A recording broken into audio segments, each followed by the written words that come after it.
I grew up down here and went to high school down here at Pinecrest, and then went to Emory University where I studied biology, and always knew that I would be in some form of healthcare.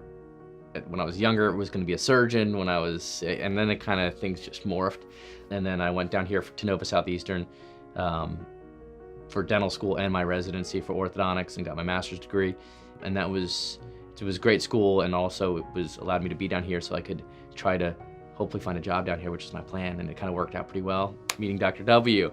And you come out of residency and you think you know a lot, and then day one you pretty much realize that you really don't know that much. This job is all about continuing education.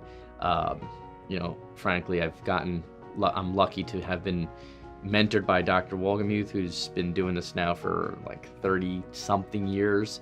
So he's seen and been through a lot of things that he can share with me. And I remember when I first started, I'd say, "Hey, what do you think of this case?" And he'd say, "Just let this ride, just trust me on this one." And I'd do it, and it would work itself out great.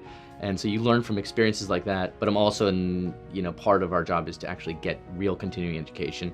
And so I'm in a number of study clubs, which are orthodontic versions of, it's kind of networking, but it's with a group of doctors that are like-minded essentially, and you review cases and new things, and maybe I'll do a presentation one day on latest advances in orthodontics, but there will be a restorative dentist there talking about crowns, and then we plan these really significant cases together, and we end up working together on a lot of significant cases.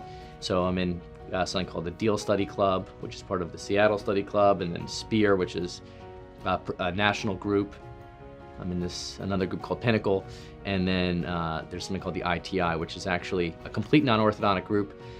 It's an implantology group, and but again, the key is I'm used to learning a lot about orthodontics, so you go to these other groups to learn about what they do, so that when you're working together, you can all communicate better about your patients.